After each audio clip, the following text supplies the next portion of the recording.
Salut tout le monde, on se retrouve pour une nouvelle vidéo, encore une fois sur le bassin d'Arcachon. Ça fait un moment que j'ai pas pu y aller sur le bassin parce que la visie est dégueu, voilà, la météo a pas été favorable ces dernières semaines. Du coup là j'en profite, elle a l'air claire pour une fois, ça fait 3-4 fois que je viens et qu'à chaque fois je peux pas me mettre à l'eau parce qu'on voit pas à 20 cm. Mais bon, là c'est pas le cas, j'espère que je verrai un petit peu de poisson, c'est tout ce que je demande, je vais pas faire trop difficile. Si effectivement il y a un joli poisson qui se présente, je prends avec plaisir, mais ça on verra sous l'eau. Allez, à tout de suite. Et c'est parti pour les premières descentes. Je vous fais pas un topo sur le spot, vous le connaissez si vous avez regardé les précédentes vidéos. Voilà, la visie est pas exceptionnelle, il y a maximum 3 mètres. Et là on aperçoit les sars, voilà, mais je suis beaucoup trop brusque. C'est les premières descentes, ça fait longtemps que je suis pas allé à l'eau. Et ça se voit, donc pas discret du tout, j'approche trop fort le fusil.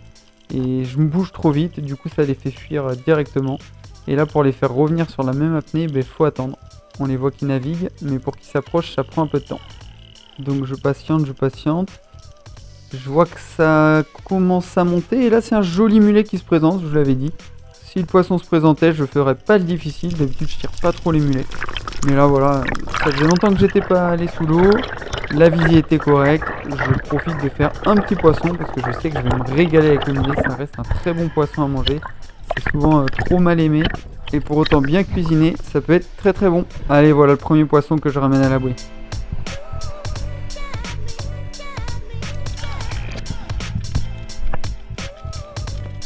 Allez, j'enchaîne les apnées sur la même zone. Et là, vous avez dû le voir en bas à droite de l'écran. Et bien, il y a un petit poule qui est passé. On va vite le retrouver. Voilà, il n'est pas hyper bien cadré encore. Ça y est, il monte juste dans le champ de vision. Hop, j'essaye de l'attraper parce que je me dis que ça fait longtemps que j'ai pas mangé de poule. Je les prélève très rarement, hein, vous le savez. Et là, j'ai bien envie d'en prélever un pour le cuisiner. Donc, je l'approche tout doucement. Les poules, je les tire pas parce que je trouve ça trop noble pour être tiré. Et hop, au moment où il s'en va, je me suis approché suffisamment près pour l'attraper. Là, c'est un peu la guerre, hein. Il me crache de l'encre. Il m'en met un peu partout. Je l'attrape au niveau de la tête. Et il y a plusieurs manières de les tuer, hein. Soit vous leur mettez un coup de couteau entre les yeux. Il y en a qui les mordent. La manière la plus simple, c'est de les retourner, hein. Clairement, vous passez un pouce sous la tête et vous les retournez, vous retournez la peau, ça retourne le cerveau. Et ça les tue net. Et on le voit directement à la couleur où les poules deviennent tout blancs.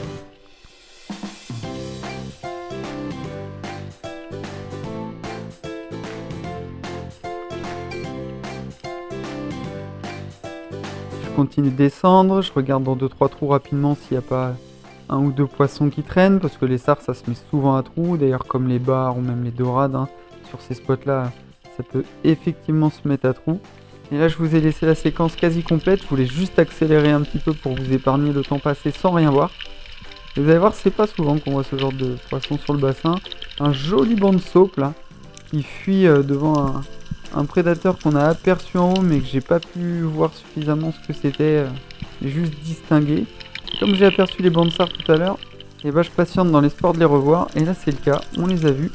Mais malgré tout c'est pas si facile, hein. Quand ils sont là, c'est pas pour autant qu'on en fait un à chaque apnée, et au final c'est le banc de saupe que je vous laisse admirer en vidéo.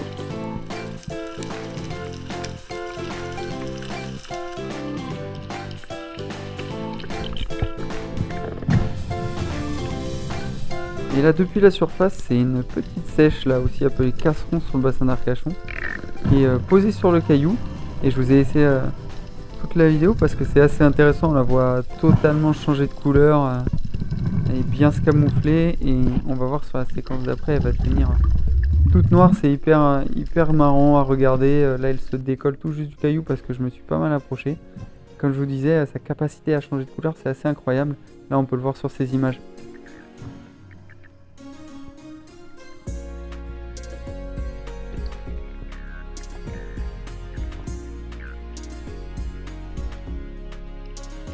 Et comme quoi, depuis la surface, on peut aussi voir de très belles choses, hein, pour ceux qui débutent. Il y en a pas mal qui me posent des questions de temps en temps. Même depuis la surface, quand on n'a pas beaucoup d'apnée, on peut aussi voir des choses hyper intéressantes. Pas forcément pour tirer, mais au moins pour comprendre le milieu déjà, avant de progresser un peu plus et faire quelques poissons sympas.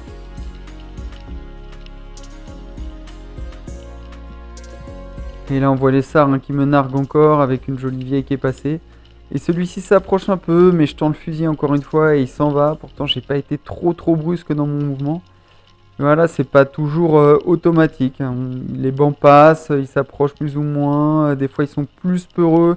qu'à d'autres moments. Là, ils sont particulièrement craintifs, pourtant la visie est sale. Et quand la visie est sale, les poissons ont souvent tendance à s'approcher un peu plus. Alors certes, on les voit moins, mais ils s'approchent un peu plus. Et c'est pas encore sur cet agachon que je vais faire un joli sard. Par contre, je vois une belle araignée. Alors c'est pas la saison à cette période, mais je vois une belle araignée. Et je la remonte et ça me fera un super repas. J'adore ça, toute la famille se régale avec. Par contre, je vais être hyper embêté parce que comme un âne, j'ai pas pris le filet. Donc on voit le mulet et le poulpe à la croche-poisson, mais une araignée, ça se tue pas, hein, les crustacés, ça se garde vivant. Et donc je l'ai entortillé autour du fil de la bouée pour essayer de la garder. Là, je continue les descentes et il y a quelque chose qui me fout complètement le bordel. Je vois que ça a remué dans tous les sens. Je me pose la question de savoir où c'est. Je regarde dans les trous à gauche à droite, voir si c'est un joli poisson qui s'est mis à trou. Et ben non, en fait, vous allez voir, je vais tourner la tête sur la droite. Et ça va être un petit poulpe. Bon voilà, j'en ai déjà prévu un. Je vais juste aller le regarder, il va se cacher à trou. Et un poulpe, c'est déjà très bien, ça suffit largement le prélèvement raisonné. C'est ce qui nous permettra de continuer de pratiquer notre passion le plus longtemps possible. Et là, c'est le bansard qui passe à portée de tir, mais magnifique raté. Je tire beaucoup trop à gauche, enfin beaucoup trop légèrement à gauche. Et le sard a mis un coup de queue aussi à peu près au même moment. C'est pas grave, je vais continuer les agachons. Les sards sont là, ils bougent pas trop, ils sont assez statiques, ils sont craintifs, mais ils sont statiques sur la zone. Donc ils s'en vont pas trop loin. Et là on aperçoit encore les bancs de sards et je suis bien déterminé à le faire ce sard. C'est quand même un poisson qui est très bon à manger. Donc ça suffira largement, mais encore faut-il le faire. Et ça sera pas encore sur cette apnée là, malheureusement. Ils ont été trop fuyants. Une fois qu'ils se sont approchés, ils se réapprochent pas deux fois. Hein. La première fois, si on peut le prendre, c'est la bonne, donc faut en profiter.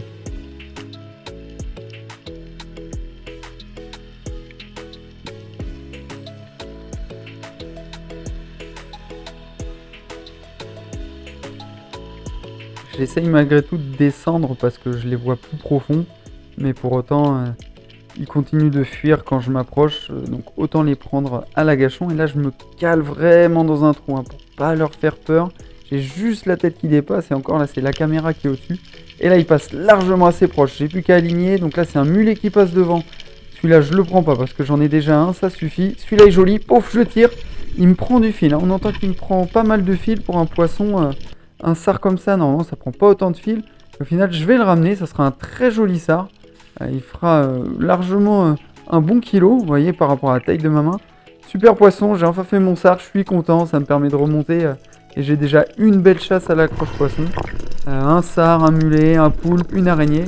Donc c'est super, une belle chasse variée que je vais vous montrer directement sur les palmes. Une belle petite reprise après quasiment un mois à ne pas pouvoir aller sous l'eau. Ça fait plaisir. Salut tout le monde, on se retrouve pour terminer cette session ensemble.